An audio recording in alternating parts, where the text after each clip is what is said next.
Bienvenue sur Launch Control. Aujourd'hui, je vous présente ma 370Z 40e anniversaire. Donc, qu'est-ce qu'il y a de la 40e anniversaire comparé à une autre? C'est très simple. Les jantes qui sont, on va dire, anthracite, comme vous voyez, donc des rails en forgé. Ensuite, étrier rouge Nissan, enfin, estampillé Nissan.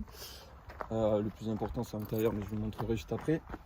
Ensuite, nous avons le petit badge ici, 40e anniversaire. Oui. Donc assez discret. Bon, elle est sale, je vais m'excuser, mais bon, je l'ai lavée hier, mais elle est dégueulasse. Donc voilà, et ensuite nous avons l'intérieur. L'intérieur, donc, c'est la seule 70Z donc avoir l'intérieur en rouge. Donc là, c'est Alcantara, que de l'Alcantara ici.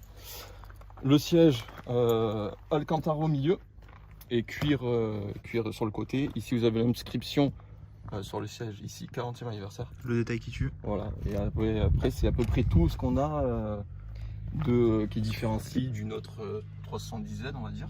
Qu'est-ce qu'on a? Il n'y a pas de plaque comparée à les versions américaines. Donc là, il n'y a rien du tout, il n'y a pas de numéro ni rien, mais il y a quand même 75 exemplaires vendus pour la France. Et ensuite, donc il y avait deux couleurs, le noir que vous avez ici, qui était une option, et le gris basique, on va dire. Le noir est en option? Le noir est en option. Ok. Bon, là, elle est sale, mais vous voyez peut-être, mais il y a plein de paillettes. Bon, nous, on le voit à l'œil nu. Là, si vous vous rapprochez bien, il y a plein de petites paillettes. Donc voilà, donc c'est un noir vraiment très chiant, mais il est vraiment magnifique quand c'est propre. Donc voilà, c'était une option. Ensuite, moi, c'est une boîte automatique. Donc pareil, c'est une option qu'on pouvait avoir sur, sur toutes les Z, mais bon, du coup, c'était quand même une option.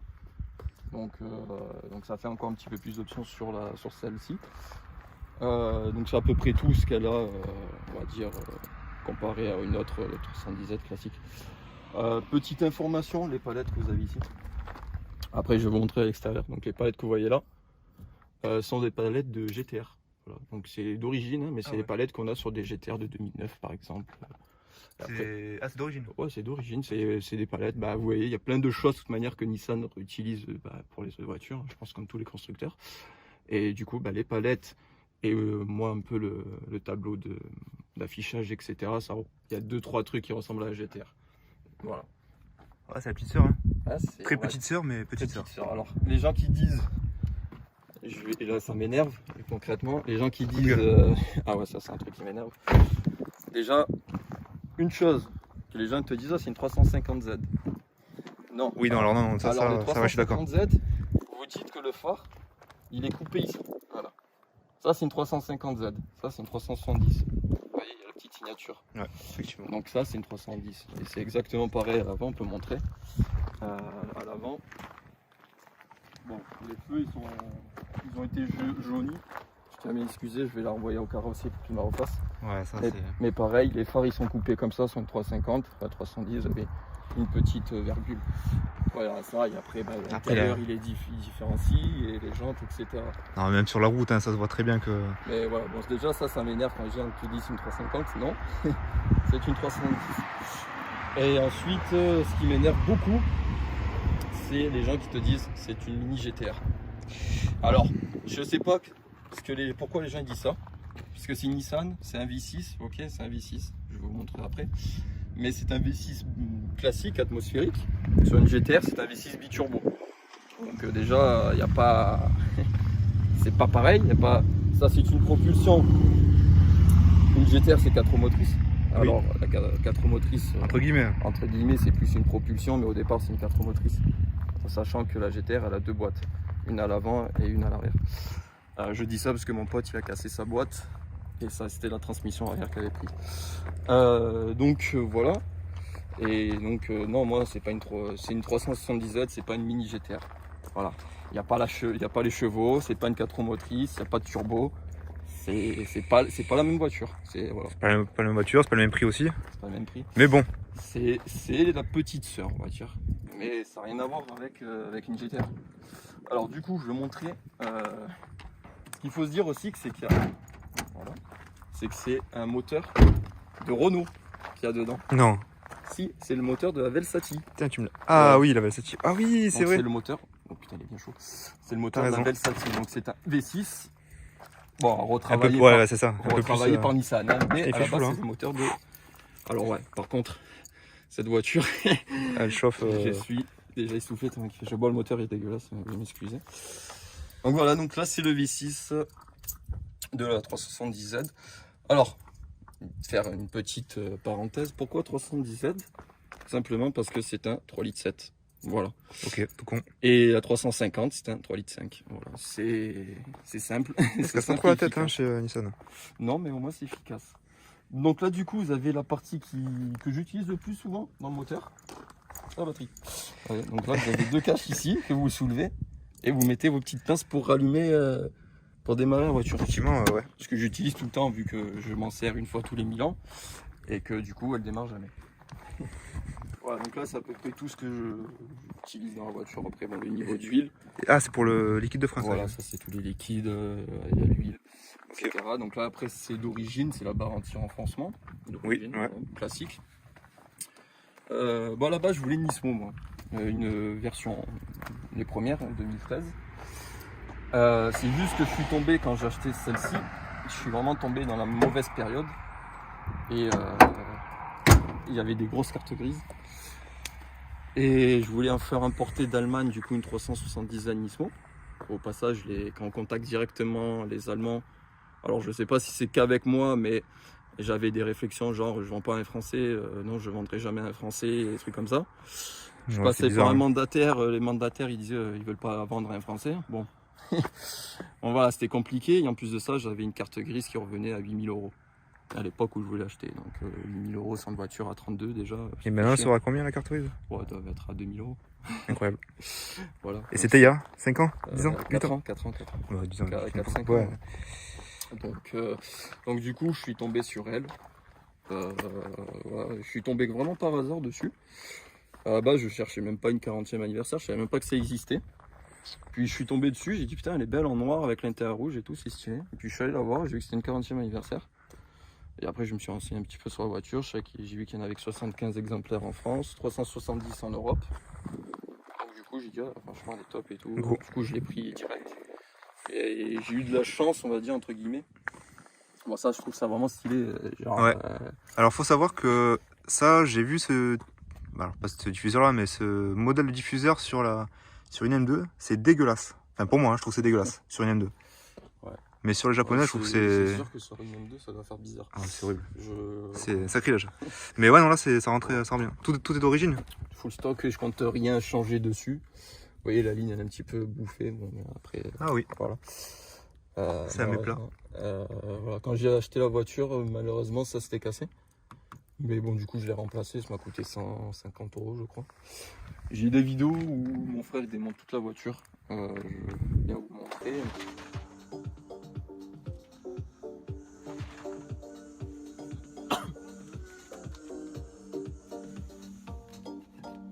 Ah, c'est du vieux polystyrène.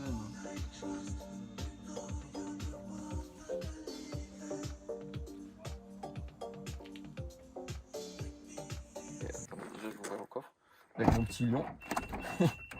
Alors, j'aime bien voir la peluche. Hein. Oui. Ça fait de la compagnie. Vous pourrez voir sur mon Insta, j'avais offert une peluche Yoshi que j'avais mis en passager. Et tout le monde se retournait, était mort. Ah, ça c'est un petit effet. Et du coup, je me suis dit, ben voilà, je prendrai un lion parce que je suis de signe lion. Alors, du coup, le coffre. C'est un. Il y a un coffre. Hein. Super grand. Hein. Vous pouvez déjà enlever ça si vous voulez avoir de la place. Vous voyez, hop. Bon, je ne vais pas l'enlever complètement, mais vous voyez en gros ce que je veux dire.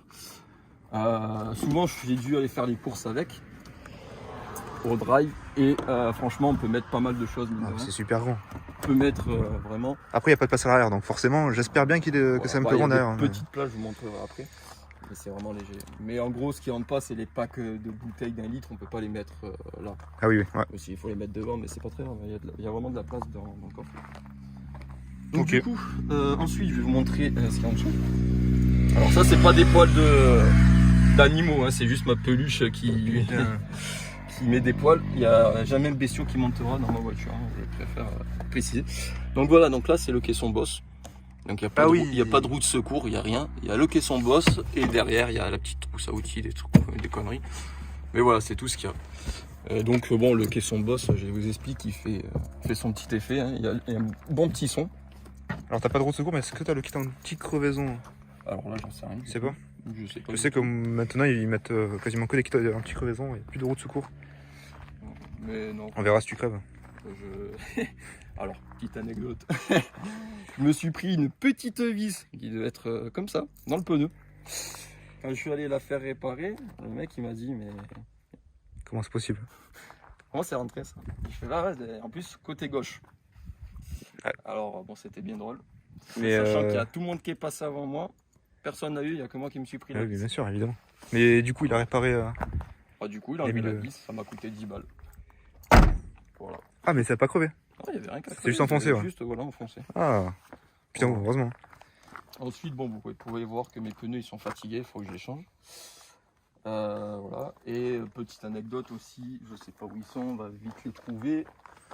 Bon, du coup, c'est du 275-35Z à l'arrière. Ah, c'est énorme. Donc, c'est des gros pâtés. C'est à peu près. À l'époque que j'ai regardé, c'était 300 € le pneu à peu près. Est-ce que vous pensez que ça tient bien la route? Pas du tout. Non, ça glisse. Bon, là, ça ils sont fatigués. Ouais, ils sont fatigués, mais. Donc, aussi, petite parenthèse, parce que les gens ils aiment bien me l'abîmer, parce qu'elle dort, on va dire, entre guillemets, devant chez moi, mais dans la rue. Du coup, ça, la jante ici, on me la défonce. Voilà. Parce que les gens ils aiment bien me niquer la voiture pour le plaisir. Classique, hein, classique. Du coup, j'avais mon voisin qui a défoncé la Porsche d'un autre de mes voisins. Ben lui, quand j'ai eu la voiture, il m'a mis 3 coups de couteau dans le pneu. Donc un ici, un ici, putain, ouais. et un je sais plus où. Bon, Mais bref. Ça a été réparé ou? Non, mais c'était pas assez profond. Ah oui, d'accord. En même temps, les pneus, ils sont. Ouais, ça a l'air bien costaud. Donc mais bon. c'est des Bridgestone au passage. Ouais, ça a l'air super léger, mais Voilà. ça fait chier. Mais oui, mais voilà, mais après, voilà, c'est comme ça. Voilà, donc les gens ils aiment bien mettre des. La dernière fois, j'ai retrouvé un morceau de chewing-gum sur la voiture pour le fun. Ça fait toujours plaisir. Voilà, après ici, on m'a griffé là. Bon, voilà, les gens ils se font plaisir, on va dire, c'est le petit plaisir de. Bon, alors morale de l'histoire, si vous avez une voiture comme ça qui vous tient à cœur, la laissez pas dans la rue. Voilà, si déjà, vous pouvez la garer, franchement. C'est pour ça que j'achète pas la GTR et encore moins le Macan S. C'est pas possible. Voilà, c'est pas possible. J'en ai marre en fait. Déjà, j'ai vendu mon ancienne Daily parce que justement on me le défonçait. Et du coup, j'ai acheté une bouse, j'ai acheté une vieille Peugeot de merde, une vieille 207. Vous voyez, pareil, là, des coups de portière, etc. Pourtant, la voiture, la plupart du temps, elle est entre deux voitures qui nous appartiennent. Mais bon, les gens ils arrivent quand même à venir abîmer. Et tu vas même pas faire les courses, tu vas au drive. Donc pas dire que c'est sur le parking de Leclerc. Je vais pas faire les courses, elle est tout le temps devant chez moi. Par exemple, là, elle a été immobilisée pendant presque 2 mois, je m'en suis pas servi. Quand je l'ai retrouvée, j'avais plein de coups de griffure, etc. Alors que elle était devant la maison, elle a pas bougé. Donc voilà, bon bref, c'est chiant. Ouais. Autre chose aussi de la 310Z 40e anniversaire qui différencie, je crois, hein, je suis pas complètement sûr là-dessus, c'est cette putain de lame de merde en plastique. Voilà. Ça va, c'est le plastique, c'est pas du carbone, mais bon. Alors là, ce que vous vous dites, eh ben, je touche de partout avec ça, de partout. Ah ben c'est ouais. J'ai un pote qui a une GTR blanche. Bon, là on l'appelle la GTR blanche parce qu'on en a un autre avec une GTR noire. Et la GTR blanche, elle est un petit peu énervée, grosse flamme, etc. Stage 2. Avec la lame en carbone, etc. Sa voiture, elle est plus haute que la mienne. Vous vous rendez compte que cette merde en plastique, c'est vraiment très bas. Vous comparez très bas. Avec la M2 à côté. Mais la M2, c'est un 4x4 à côté. Hein. c'est ça. Franchement. C'est un Range Rover. Et voilà, moi du coup, je suis vraiment obligé de m'arrêter sur tous les Dodan. Et bon, ben voilà. Du coup, je me fais plein de copains en Dacia Duster qui calent sur les Dodan et du coup, ils m'insultent. Classique. Hein. Après ça, j'y peux rien. Voilà. Après, c'est à peu près tout ce qu'il y a de l'extérieur. Hein. Bon, après, là, c'est pour les Clio. Pour le coup, c'est des répétiteurs. Là, c'est vraiment des répétiteurs. Voilà, là, ça marche bien ça. Voilà, donc de l'extérieur, on va dire. Est-ce que tu comptes faire des changements dessus, non? Non, donc je compte rien faire dessus. Parce que Full c'est une édition limitée. On va pas l'entacher quand même. Voilà, il n'y a que 75 exemplaires. Je compte pas abîmer un exemplaire, on va dire, unique. Et à la base, c'était une voiture que je voulais juste me faire la main sur en attendant la GTR. Et en fait, je suis tombé amoureux de la voiture, tout simplement. Et j'espère pouvoir la garder et à côté acheter la GTR un jour. Mais bon, franchement, ouais. Ça a été vraiment un coup de cœur cette voiture. Bon après là, vous voyez, elle est sale, mais bon, comme je dis, elle a été immobilisée quasiment 2 mois et j'ai juste nettoyé un petit peu, vite fait. Avec la microfibre. Ah, la petite toujours. Microfibre rouge qui va avec l'intérieur. Exactement. Ça va se faire plaisir. Ça avec tous les... Voilà, donc là au milieu, vous avez tous les pleins que j'ai fait depuis. Ah sérieux? C'est tout? C'est tous mes pleins. Oh, mais tu fais des frais réels aux impôts ou c'est comment? Ah ben ça, tout ça c'est de la société ça. Ah oui, ok, je comprends mieux. Pas du tout. Attends, on va aller plutôt au conducteur parce que là ça sert à rien. Bah je peux l'allumer hein. On peut l'allumer aussi. Je vais vous montrer la clé. Voilà, donc la clé c'est ça. Comme une clé de GTR, ici à la place vous avez de la Z, vous avez marqué GTR. Donc, ouais, ça va. Ok, je sais donc de temps en temps, bah, j'essaye de dire tiens, on va se tromper de clé. Ouais, bon, ça marche pas des masses, hein. Ils sont pas dupes. Voilà, donc du coup, bon, petite astuce aussi pour les voitures à dire de sport. Appuyez-vous ici pour pas niquer vos sièges. Vous voyez, quand vous montez, vous mettez une vieille gambette, vous mettez là, hop. Ça évite de... Et ça évite de niquer toute la partie ici. D'appuyer toute la cuisse ici là, voilà. Et d'affaisser le siège. Et d'avoir après, dans les voitures d'occasion, usure normale du siège. Non, mais non, c'est pas normal. Donc, petit truc que j'aime bien de la Z, c'est ici, vous avez la petite encoche. Vous faites ça. Bon, c'est pas obligé, vous pouvez la garder dans la poche. Moi, personnellement, j'aime bien. Donc après, pied sur le frein. Voilà. Ça fait pas de bruit, c'est une hybride, on est d'accord? Ouais. C'est aseptisé, un truc de malade, et c'est justement ce qui est assez dangereux parce qu'on voit pas du tout la vitesse avec cette voiture. Ouais, c'est un peu le défaut, c'est un peu un des seuls défauts je pense. Ouais. C'est le bruit.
Donc ensuite, on parlait du siège. Désolé, petite coupure de batterie.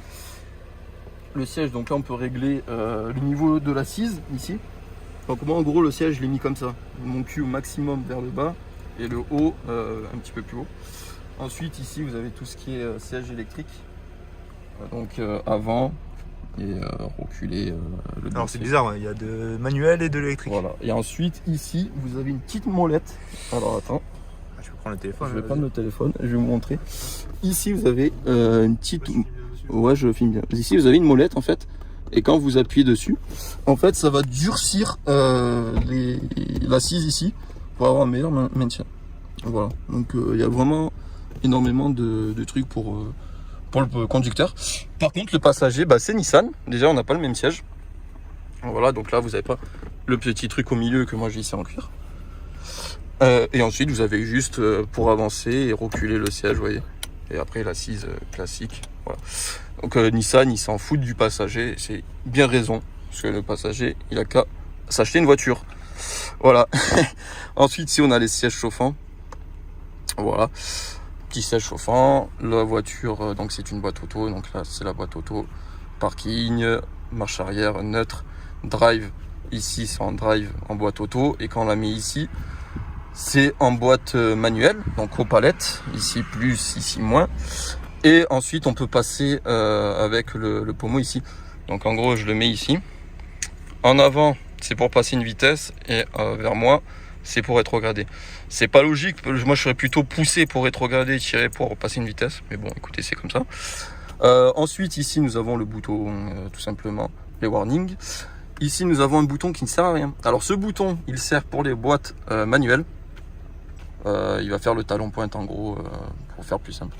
Voilà, après donc là on a tout ce qui est classique, hein, audio, etc. Et ici, tableau de consommation que j'aime bien mettre. Et après ici il y a la musique qui s'affiche. Donc assez basique. Ici nous avons toutes les informations utiles. Donc là, température du moteur, donc là vous voyez encore à 90 degrés. La température, la batterie. Et ici l'heure, mais bon l'heure, vous voyez elle est pas trop à l'heure. Comparé à ici, je l'ai pas mis. Voilà, ensuite bon là j'ai un petit voyant ici qui s'allumait. Ici là vous pouvez voir. Donc ça c'est, faut qu'ici le fait pas. C'est tout simplement un capteur du capot. Quand j'ai plus de batterie en fait j'ai eu un problème sur ça. Et du coup j'ai ce voyant qui s'est resté allumé. Et vu que Nissan chez moi c'est des branquignoles, je leur redonnerai plus la voiture vu qu'ils m'ont défoncé. Ensuite ici nous avons voilà un petit rangement pour mettre le carnet d'entretien de la voiture. Voilà. Et un petit rangement ici derrière où je mets généralement ma sacoche ou quelque chose. Et au milieu, petit rangement. Voilà, où il y a les chewing-gums, les mouchoirs, tout ce qui est utile. Voilà, voilà. C'est à peu près tout sur l'intérieur. Hein. C'est classique. Oui, pareil pour descendre. Hein. La main ici et on se jette. Voilà. Et ça évite d'abîmer le siège. Bon, je vais faire un petit coup de gaz si tu veux. Allez, comme ça, moins, n'importe. Bon, du coup, moi, la voiture, elle est bridée à 5000 tours. Chaude ou pas chaude, c'est 5000, pas plus. Voilà, je préfère préciser. Mais il y a combien? Il y a quand même vache. Ça monte jusqu'à 8000. 8000. Ok.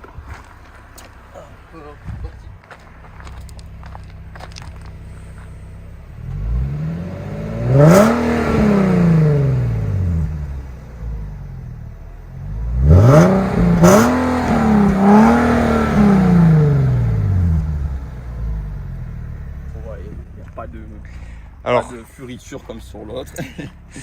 Quand on est derrière, ça va. C'est que le bruit du moteur et c'est tout. Ah ouais, il n'y a pas de rajout là, ça c'est sûr. Il n'y a pas de poc-poc. Ah, c'est pas une Golf 7R, ça c'est sûr. Voilà, il n'y a pas poc-poc. Il y a des petits poc. C'est quand on va pour passer un dodan, ça fait un petit poc. Sinon, les seuls poc-poc que vous allez avoir, c'est quand vous avez tapé dedans, vous allez entendre la ligne, les petits crépitements de la ligne bien chaude. Oui, ouais, au repos. Mais à part ça, il n'y aura pas d'autre bruit. Autre chose que du moteur hein, quasiment. Donc voilà, c'est à peu près tout. Après les rétros je peux les rabattre les voitures oui, ouais. Maintenant j'ai envie de dire. Au moins ça quoi. Voilà, c'est à peu près tout après sur la voiture. Je pense qu'on a fait le tour. Hein. Voilà. Maintenant je vais vous poser une question. Parce que du coup j'ai plusieurs connaissances qui ont des voitures un petit peu sportives. Donc du coup je vais vous proposer quelle voiture vous voulez voir pour une prochaine vidéo. Alors on va faire les essais routiers après de ces deux-là, évidemment. Le M2 de la Z. Donc du coup il y aura une Honda S2000 phase 2, donc ce qui est assez rare, on va plutôt dire rare, ouais. Très très rare même. Ensuite nous avons donc deux GTR.